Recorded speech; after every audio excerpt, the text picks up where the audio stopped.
ओम सनातनाय नमो नमः। दूसरे दिन फेसबुक पर स्वामी जी के द्वारा हस्ताक्षरित एक वसीयत पढ़ी, एक संत की वसीयत। जब मैं अपनी चेतना को सिकोड़कर सनातन लोक की यात्रा पर जाने के अंतिम चरण में होऊंगा, उसका पहला लक्षण होगा कि मेरे निकटतम, घनिष्ठतम एवं परम आत्मीय प्राणियों को भी पहचानने से गुरेज करूँगा। इस अवस्था में मुझे पृथ्वी पर इस तरह आसन दें जिससे मेरे हाथ उसका स्पर्श कर सकें। मेरे चक्षुओं को यथासंभव आकाश दिखाई देता रहे। मुझे झकझोर कर या ज़बरदस्ती अपने आप को पहचानवाने का प्रयास न किया जाए, क्योंकि यह मेरी अनंत की यात्रा में बाधक ही होगा, सहायक नहीं। यह वह समय है जब मैं यज्ञ नाड़ी को धनुषाकार करते हुए अपनी चेतना की प्रत्यंचा को अधिकतम तनाव पर लाकर उसे अपनी आत्मा को क्षीर सागर में प्रक्षेपित करने के लिए तैयार कर रहा होऊंगा। सभी परिजनों से मेरा निवेदन होगा कि वे इसमें किसी भी प्रकार का विघ्न न डालें। उनसे अपेक्षा करता हूँ कि यह मेरी काया से कम 22 फीट की दूरी पर रहकर ही मुझे बिना आवाज़ किए हुए देखें। किसी प्रकार मेरा ध्यान बटाने वाली कोई ध्वनि या हरकत ना करें। मुझे सनातन लोक की यात्रा करने में लगभग 55 पृथ्वी दिवस का समय लग सकता है। अतः मेरी अनंत यात्रा प्रारंभ होने के बाद बिना किसी शोर शराबे और हल्ले गुल्ले के मेरे पार्थिव का अनासक्त भाव से मेरे आत्मीय अंतिम संस्कार करें और अनावश्यक रूप से इन 55 दिनों तक विशेषतः एवं उसके बाद भी सामान्यतः मेरे रूप व मेरे पार्थिव की चर्चा न करें और न ही मुझे पुकारें। विश्वास रखें कि मैं सनातन प्रभु से मिलन के उपरांत सभी आत्मीय एवं परिजनों को प्रबल आशीर्वाद देने में मैं प्रभु के साथ खड़ा होऊंगा। मेरे विचार सनातन हैं और मैं चाहूँगा कि मेरे विचारों को मेरे नहीं बल्कि सनातन प्रभु गोविंद के विचारों के रूप में ही याद करें। इन विचारों पर मेरा ना तो कोई स्वामित्व है और ना ही मेरा कोई अनुयायी बन मेरे नाम से प्रचारित प्रसारित करने का ही अधिकार मेरी ओर से रहेगा। मेरी कोई समाधि नहीं बनाई जाएगी, कोई मूर्ति स्थापित नहीं की जाएगी और ना ही उस पर कोई चढ़ावा चढ़ाया जाएगा। मेरे सभी भक्त मित्र एको ब्रह्म द्वितीयो नास्ति में अटूट विश्वास रखते हुए अपना अपना जीवन यापन करेंगे तथा इस सचराचर को और अधिक समृद्धि बनाएंगे। प्राणी मात्र में प्रभु के दर्शन करेंगे। आशा है मेरे आत्मीय मुझे मेरी इस बात का प्रमाण भी देंगे कि वे मेरी बात को अच्छी तरह से समझ गए हैं और आगे अपना जीवन समुन्नत करेंगे। ईश्वर आपका कल्याण करे। गोविंद हरि, नारायण हरि। और नीचे स्वामी जी के हस्ताक्षर थे। खाली स्थान पर स्वामी जी के हस्ताक्षर मैंने पहले कभी नहीं देखे थे, आज पहली बार देखा है। प्रारंभ की कुछ पंक्तियों को पढ़कर कुछ भी समझ में नहीं आया आता भी तो कैसे, जब सब भक्त कागज़ और कलम लेकर बैठते थे तब तो मेरा मन प्रतिभा में लगा रहता था। और कई बार स्वामी जी ने समझाने का प्रयास भी किया, पर हमने उनकी बात नहीं सुनी। पता नहीं मैं उनका आत्मीय या परिजन हूँ या नहीं, पर हाँ, आशीर्वाद तो स्वामी जी सभी को देते हैं। आगे पढ़कर मुझे अच्छा लगा, और अच्छा हुआ प्रतिभा जी नहीं आई। ज़रा सी बात पर तो वे रोने लगती हैं। वो स्वामी जी के वचनों का पालन भी न कर पाती। आगे जो कुछ भी लिखा था पढ़कर कुछ शांति मिली कि 55 दिनों के बाद स्वामी जी आएंगे, वह भी प्रभु के साथ। मोरे जिय भरोस दृढ़ सोई, मिली है राम सगुन शुभ होई। ऐसा सोचकर मैं खुश था। पर हे स्वामी जी, 55 दिन, सॉरी, हमें तो आपका नाम भी नहीं लेना है और ना ही मुझे आवाज़ लगानी है। पर मैं तो हर क्षण आपको, नहीं, मुझे कुछ नहीं कहना है। पता नहीं 55 दिन कैसे रहूँगा।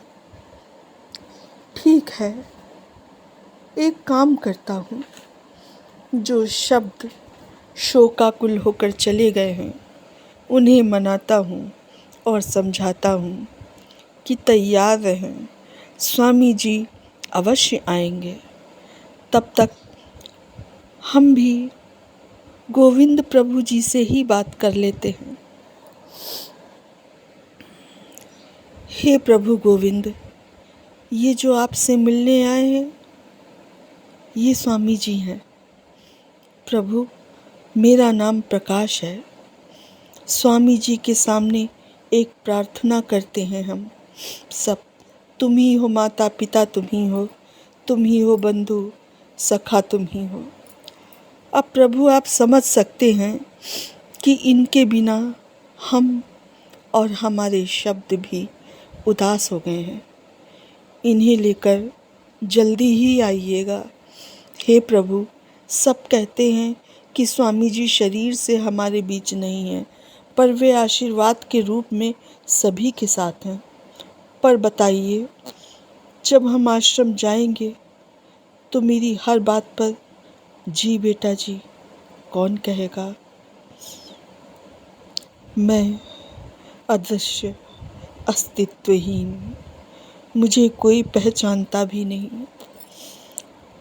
बस स्वामी जी ही मुझे पहचानते हैं। छोटे स्वामी जी जानते भी हैं।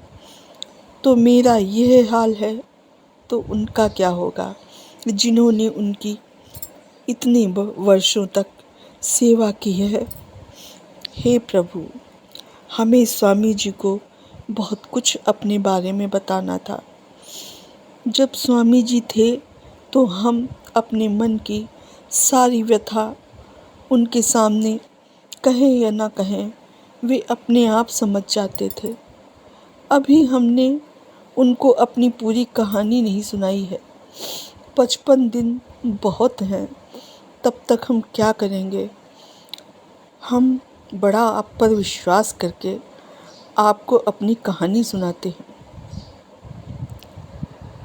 हरि अनंत, हरि कथा अनंता, कहाँ है सुनहि बहुविधि सब संता। ये सारी चौपाइयाँ तुलसीदास की लिखी हुई हैं, जो शायद मैंने कभी ना ध्यान की हों, पर इस वक्त वो चौपाइयाँ सब अपने आप ही आती चली जा रही हैं। हे प्रभु, हम मूर्ख अज्ञानी, कुछ भूल हो जाए तो क्षमा कर दीजिएगा और सही बात हमारे स्वामी जी से पूछ लीजिएगा। मेरे पास कुछ कागज़ हैं, उसमें एक लड़की ने अपनी कहानी लिखी है कि उसका नाम प्रतिभा है। उस बेवकूफ़ ने अपने विषय में जो कुछ भी लिखा है नाम सहित सच सच लिख दिया है।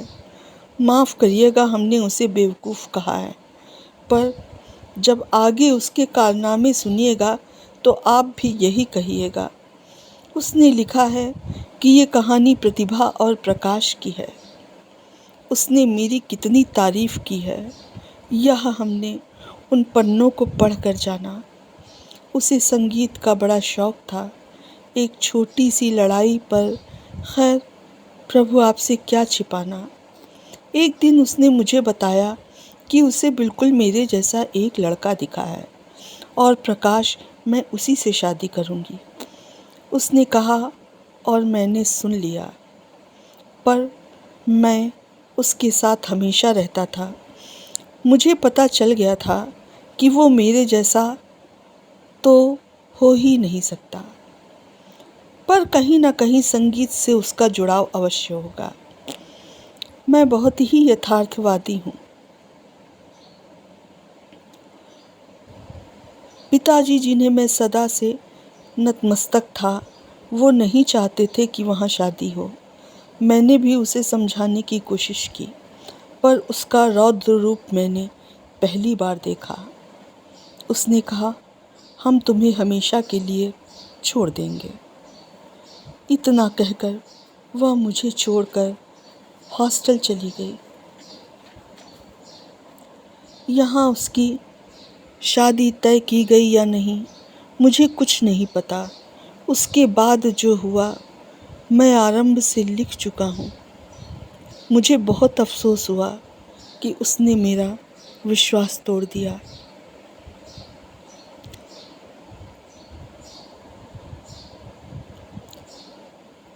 आज मैंने देखा, लिखा हुआ था, स्वामी जी का षोडशी हवन है। हे गोविंद, क्या आपने सोचा कि हम वहाँ जाएंगे? वहाँ हमें स्वामी जी के स्थान पर उनकी माला पड़ी हुई फ़ोटो दिखाई पड़ेगी, तो क्या हमें उनकी याद नहीं आएगी? हे गोविंद, इन 55 दिनों में यदि बात करते करते आप ऊब जाइएगा तो कृपा करके नाराज़ मत होइएगा। बस 55 दिनों की ही बात है, आप किसी तरह से हमें सहन कर लीजिए। ये सोचकर कि स्वामी जी ने हमको 22 वर्ष सस्नेह मेरे गुणों अवगुणों सहित स्वीकार किया है। हे गोविंद, मेरे स्वामी जी जो इस समय आपके साथ हैं, वे हमें अच्छी तरह से जानते हैं कि मैं एकदम मूर्ख और अज्ञानी हूँ। हमें गीता पुराण कुछ भी नहीं मालूम है। स्वामी जी हमें कितने आशीर्वाद देते थे, पर हमने उनके एक भी आशीर्वाद को फलीभूत करके नहीं दिखाया। इस प्रकार मैं मूर्ख और अज्ञानी हाथ जोड़कर पूछता हूँ कि क्या सूर्य का कोई प्रचार और प्रसार कर सकता है, जो स्वयं दूसरों को प्रकाशित कर रहा है और जिससे पूरा ब्रह्मांड प्रकाशित हो रहा है? उसका प्रचार प्रसार कौन कर सकता है? और हम उनके अनुयायी भी नहीं हैं, क्योंकि मूर्खतावश हम प्रतिभा के ख्यालों में खोए रहे। उनकी एक भी बात हमने नहीं मानी। हम तो स्वामी जी करते रहे। आज तक सनातन का अर्थ भी नहीं जान पाए। हम तो बस इसी में खो जाते थे। गोविंद हरि, नारायण हरि, हरि ओम नारायण। और आगे की कहानी मैं आपको अगले भाग में सुनाऊंगी।